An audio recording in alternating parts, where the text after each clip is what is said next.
Live from the world headquarters of RT America in Washington, D.C., this is the news with Rick Sanchez with special host Michelle Greenstein. Good evening, I'm Michelle Greenstein filling in for Rick Sanchez. As we know, the new Wuhan coronavirus has reached at least 14 countries and infected close to 3,000 people. Today, Chinese officials announced that 25 additional deaths exist, raising the death toll from this infection to 106. And researchers in Hong Kong say that the actual number of those affected could be more than 30 times higher than the official tally. Now, the Center for Disease Control and Prevention says it has confirmed 5 cases of the virus in the U.S. so far, and the State Department is recommending that Americans avoid travel to China when at all possible. Now, imagine that there's an entity that just gave $10 million to containing this outbreak. Sounds great, right? $5 million to China and $5 million to the continent of Africa. Sounds innocent enough. But imagine that the head of this organization has actually been warning that the next pandemic disease is coming and that it will be a global killer. And that this man, while he was the wealthiest man on earth, issued a call for a global militarized authority capable of responding to an outbreak just like this one, and that it should work with NATO to do so. Imagine he said, quote, "The world needs to prepare for pandemics in the same serious way it prepares for war." Now, imagine that in 2010, this same entity funded a trial of a malaria vaccine and administered the treatment to thousands of infants in Africa, and that the trial resulted in 151 deaths and caused serious adverse effects like paralysis and seizures in over 1,000 children. What if that entity funded a vaccine campaign in Chad as well, where unconfirmed reports allege that 50 children who were forcibly vaccinated for meningitis were paralyzed? And what if, in India, a large-scale study funded by this entity caused adolescent girls to die after being given injections of the human papilloma virus vaccine? Everything I've said so far is true about the Bill and Melinda Gates Foundation. And that wealthy man in question, of course, that's Bill Gates. Maybe this is something to consider when you're reading headlines about how the Gates Foundation is pledging money to fight the coronavirus. And not only is it pledging money in China and in Africa to contain the virus, it's also involved in finding a cure. It's funding an effort by a company called Moderna to develop a coronavirus vaccine. And Moderna, well, it's one of those biotech stocks that have been soaring since this outbreak. We'll be staying on top of this story for you, so stay tuned. This is the news with Rick Sanchez, where we believe it's time to do news again.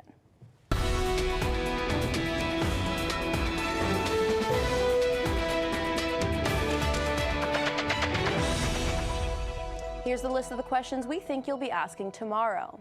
Is a global 5G rollout inevitable? And if so, what are the potential consequences? Who was excluded from the so-called deal of the century? And why are French firefighters taking to the streets? Let's get started. Earlier this month, an appeals court in Italy ruled that a telecom worker who had developed a tumor in his ear got that tumor from using his mobile phone. It's the 6th time an Italian court has affirmed a causal link between brain tumors and cell phone use. So what we're going to do now is discuss this case with Daphne Tachover. She's an attorney with the Children's Health Defense, which is leading the nation's battle against the wireless industry. She also led a Supreme Court case in Israel, which led to the first limitations on Wi-Fi use in schools worldwide. Thanks for coming. Now, let's talk about the precedent that this sets. This court in turn, Italy, said that the studies that were provided by the defense, right, which said that there was no causal link, were mostly funded by the wireless industry itself and should therefore be given less weight. How significant is this precedent? Well, it is significant, but it's not the first case. It's actually the Italian Supreme Court that already established the same findings in 2011 or 2012. So this is, as you said, the 6th court that confirmed the same findings. There is a causal link between cell phone use and cancer. And actually, the type of cancer that telecom employee had, it's called acoustic neuroma, which is a tumor that is being developed on the hearing nerve. Our own government, the the National Toxicology Program, it's our expert agency in deciding what is toxic, conducted a $30 million study, 10-year study, funded by the by the Food and Drug Administration. The results of this study came out on November 1st, 2018, and they found clear evidence that this radiation is causing cancer. What's interesting is the type of cancer that was found to be caused by this radiation by the NTP study. It's a cancer which is developed on Schwann cells, which are cells that surround, with a cancer on the nerves that surround organ. One type of such cancer is the acoustic neuroma that was found to cause the cancer from cell phone to the telecom employee. So we have evidence, but by the way, our government, when the results came out, said that, well, that study does not apply to human. That study also found that this radiation not only causes cancer, but also breaks the DNA in the brain. And nothing that this study found is new. We had more than ample evidence of cancer and DNA damage from numerous other studies. Now, when it comes to that National Toxicology Program study, which we have covered on this program before, like you said, it was $30 million. So it's actually the largest and most expensive study to date about the effects of wireless radiation. So why is there a discrepancy between public policy and the published peer-reviewed science? Because even an organization like the ICNIRP has actually dismissed that NTP study's findings. Like you said, they also say that that study's findings do not apply to humans. So why do you think there's such a discrepancy between the science and public policy? Well, corporate control. Actually, the court in Italy addressed the issue of ICNIRP specifically. ICNIRP is an industry control organization that sadly the World Health Organization decided to adopt the recommendations when it's come to cell phone and wireless use. And you're not going to be surprised to learn that the World Health Organization, the head of the EMF project in the WHO, is a wireless industry-funded person. And the World Health Organization, the IARC department, which is responsible for classifying carcinogen, classified in 2012 cell phones and wireless radiation, including radiation from cell phones, cell towers, Wi-Fi, and smart meters, as a 2B carcinogen, as a possible carcinogen. And IARC decided that it's only possible carcinogen and does not get a higher classification because while they do have enough epidemiological studies that showing a correlation between increased use of cell phones to increased rates of brain tumors, they do not have enough animal studies. So now we do have the animal study, the NTP study. There's another study which is called the Ramazzini Institute study, a study from Italy, a €6 million study that found exactly the same result as the NTP study. And nevertheless, there's no change in policy. So unfortunately, those organizations around the world that are responsible to protect public health are mitigated by corporate power and money, including the FCC in the United States government. The Federal Communications Commission is responsible to regulate this topic in the United States. The FCC is headed by Ajit Pai, who is a Verizon attorney, Brendan Carr, who has been the CTA, the Wireless Industry Lobby Association, and other members of the CTA are basically connected to the wireless industry. So those who are responsible and entrusted with protecting the health and safety of the people and the children of this country and around the world are basically controlled by corporate power and money. Now, I want to reiterate something that you just said for our audience because it's very significant. Because a lot of people, especially in the U.S., they may not be surprised to hear that the FCC has conflicts of interest with industry. But this actually goes all the way to the top because the ICNIRP, which has been accused of conflicts of interest in the past, and which this Turin court actually affirmed again, has conflicts of interest, is actually the entity that's setting these so-called safety guidelines that the UN's World Health Organization adopts. So that's very significant. Now, you're bringing a lawsuit against the FCC to expose its disregard for public health. What can you tell us about that? Correct. So in the United States, the FCC, although it is not a health agency, was appointed by Congress in 1996 to regulate the health and safety of wireless technology. Clearly, it failed. Already in 1996, when they adopted those guidelines, they were already obsolete. In 2012, the General Accountability Office in Congress said that it makes no sense that the FCC did not review its guidelines for 17 years. So in 2013, the FCC opened a docket for public comment, and on December 4th, 2019, that docket was closed, and the FCC announced that there's no evidence that this radiation is harmful and there's no need for review. By February 3rd, we have to submit a lawsuit against the FCC. This is the first opportunity in 23 years that we get to sue the FCC and the government for its fraud on the people on Wise harms. So we'll bring this lawsuit, and we hope to get the public support. We are looking for donations. Please go to Children's Health Defense website, choose Stop 5G, and help us bring this lawsuit against the government. Thank you. U.S. President Donald Trump and Israeli Prime Minister Benjamin Netanyahu have unveiled what they are calling a peace agreement that will make history. Of course, the meeting involved no Palestinian leaders, but this comes as both leaders face a number of political and legal obstacles. RT's Rachel Blevins has the latest.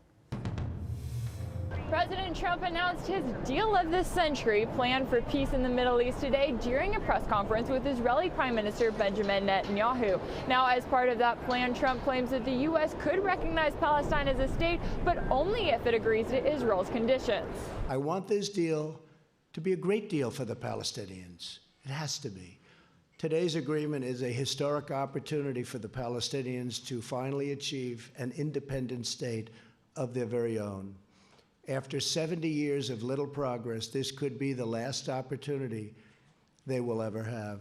The deal, which was reportedly written by Trump's son-in-law Jared Kushner, would recognize Jewish settlements in the West Bank as Israeli land, while putting a 4-year freeze on new settlements. It would also provide a pathway to statehood for Palestine under certain conditions set by Israel and the U.S., and it would enable Israel's policy of maintaining what they refer to as security control of the region. But the major problem with the proposal is that Palestinian representatives were not included in the talks. In response, Palestinians held protests in the West Bank and in Gaza, where some were seen burning posters of Trump's face with messages like, "Trump, keep your deal, Palestine is not yours to sell." The Prime Minister of Palestine has already indicated that he will reject the deal, arguing the U.S. is not credible or genuine as a peace broker in this process. Meanwhile, the timing of this announcement is notable as the U.S. Senate begins day 7 of its impeachment trial for President Trump here in Washington. Netanyahu has been formally indicted in 3 separate corruption cases on charges of bribery, fraud, and breach of trust after he withdrew his request for immunity hours before his press conference with Trump. But while Israel may be in favor of this deal, many see this as just another sign of the U.S. enabling Israel's behavior in the Middle East. Under the Trump administration alone, the U.S. abandoned a 2-state solution in February 2017. It recognized Jerusalem as the capital of Israel in December 2017. It then cut off funding for Palestinians in August 2018, and it recognized Israeli settlements in the West Bank as legal in November 2019. The Palestinian Authority has now announced an emergency meeting today that will include rivaling factions along with representatives from Hamas, as they all plan to come together in order to reject Trump's deal. Reporting from outside the White House, Rachel Blevins, RT. Firefighters in Paris have taken to the streets demanding better pay and working conditions from the Macron administration.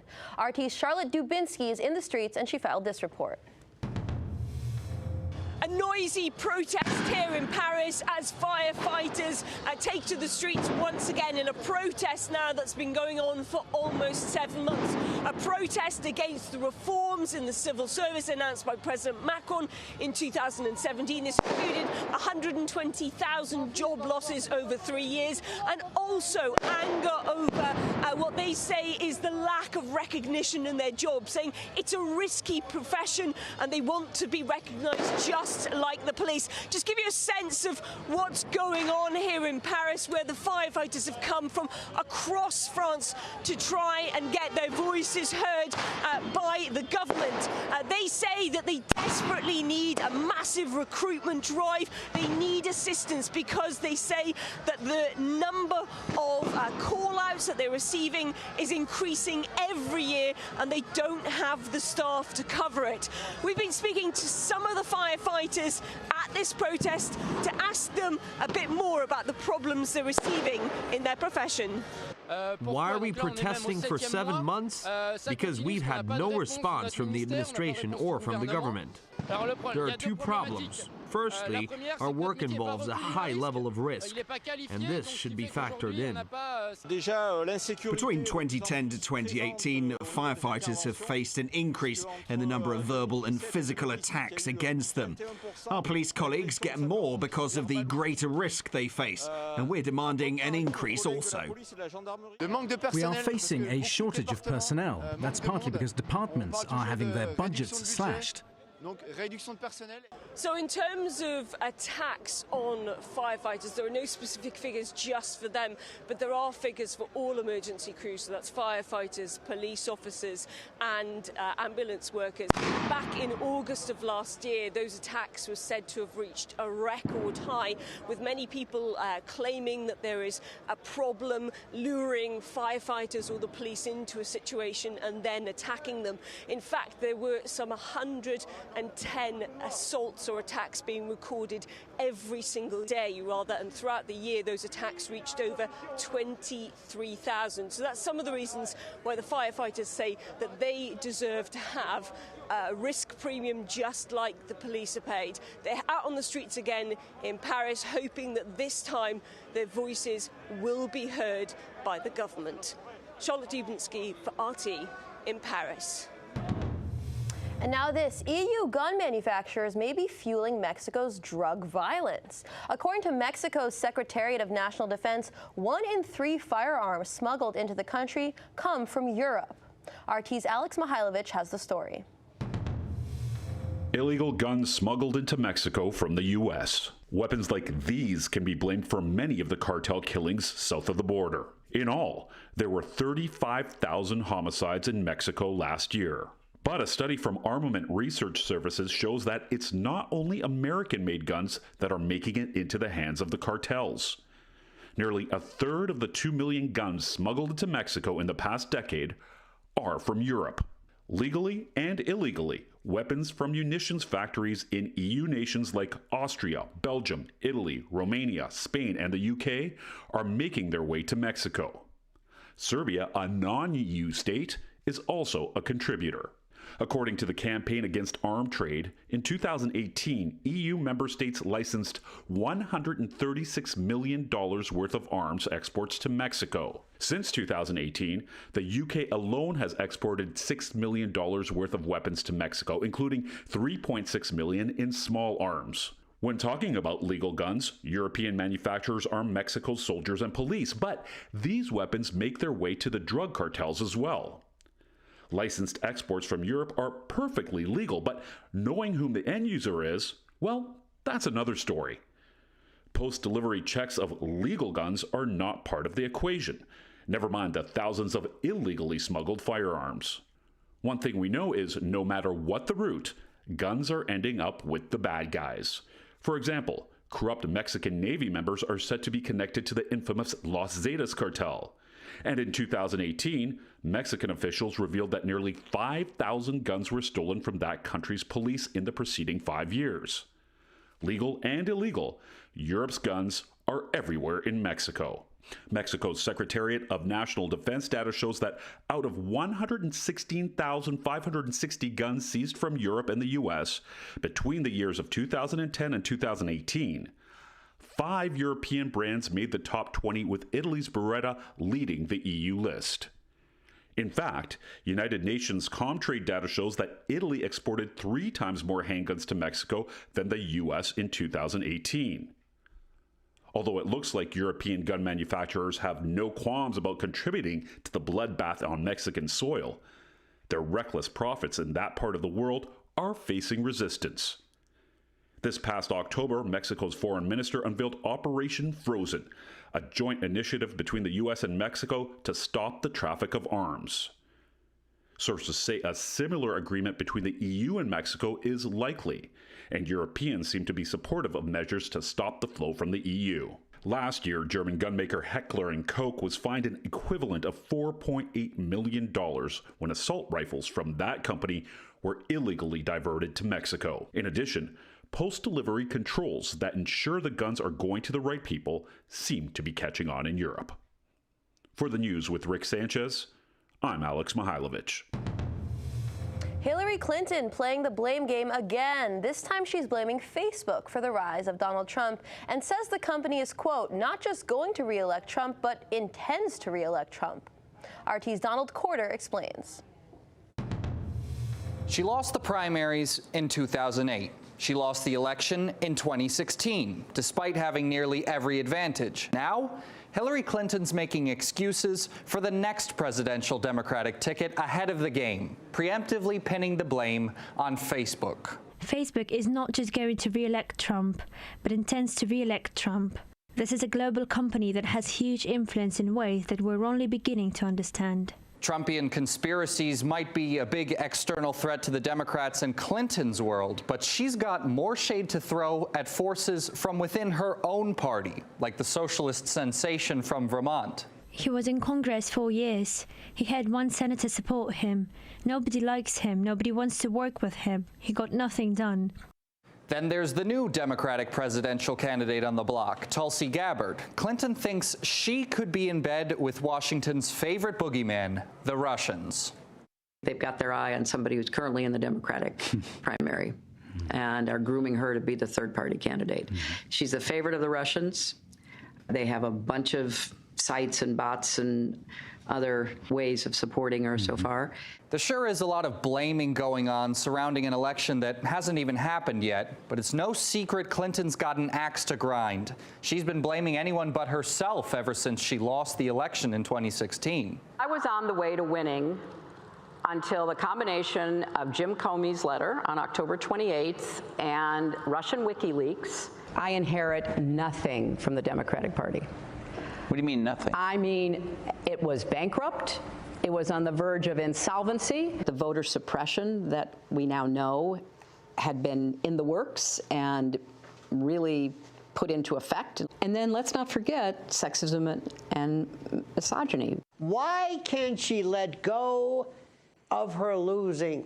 There you go again, thinking that she's hanging on to the fact that she lost a rigged election. There you go again, thinking that she cannot understand that she was simply voted out, or that America said no.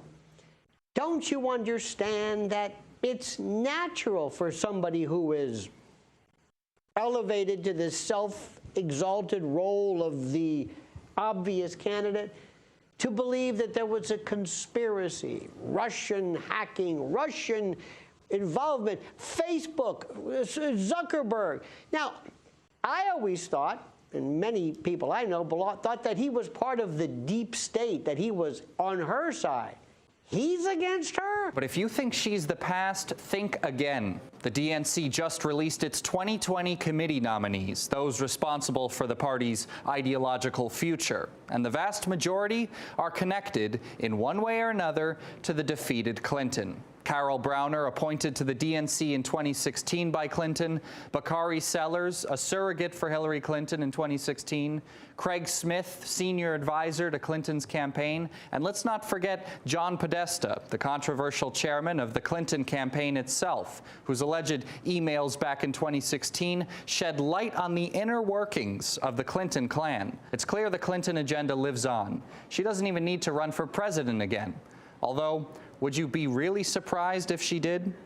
What's happening right now is you're seeing the old school DNC that Nancy Pelosi has been trying to control, fighting against this new left move. There's a lot of progressives and young people who want to see, who have no interest in Joe Biden. But if you say, who are the DNC? Who are Democrats today?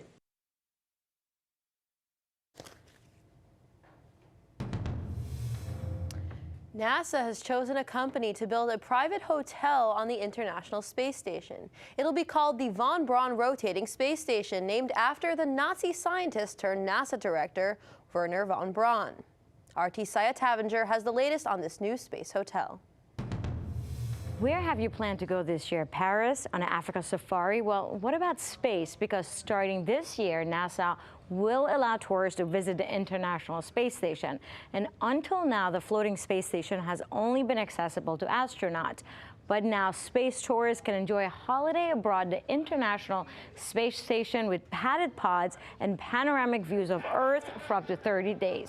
And this could be yours as long as you can afford the $35,000 price tag per night, because after all, keeping astronauts on board the International Space Station is a very hefty business. For instance, the regenerative life support and toilet will cost about $11,000 per tourist each day, and things like food and air will cost about $20,000 per tourist each day.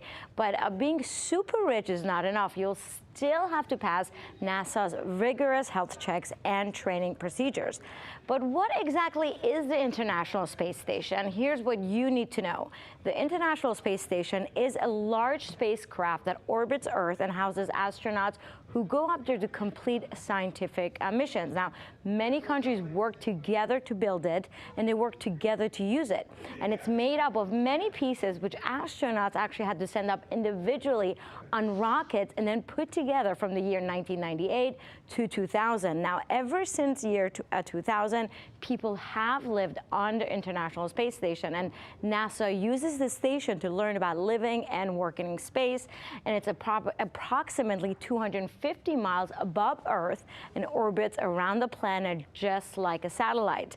And living inside the International Space Station is said to be like living inside a big house with 5 bedrooms, 2 bathrooms, a gym, lots of science labs, and a big bay window for viewing Earth. Now, these photos reveal the concept that NASA is using to build the first ever private habitat module for the International Space Station. And the Earth Observatory can be seen poking out from bottom of the module, where this almost sci-fi looking pod will let you get full 360 degrees of planet Earth. This module pod was designed as a comfortable and friendly egg, where it features a cushioned interior and hundreds of small LEDs that provide optimal lighting and color. But it's actually not NASA building this first commercial module. Houston-based startup Axiom won the bid to create the capsule after a competition that offered private companies access to the International Space Station to develop private facilities of their own. The company has signed with NASA in a 5-year base performance period, along with 2-year option. And if everything goes according to plan, the International Space Station, which has been a collaboration largely between Russians and Americans, may be privatized by the year 2024. In Washington, Saya Tavenger, RT.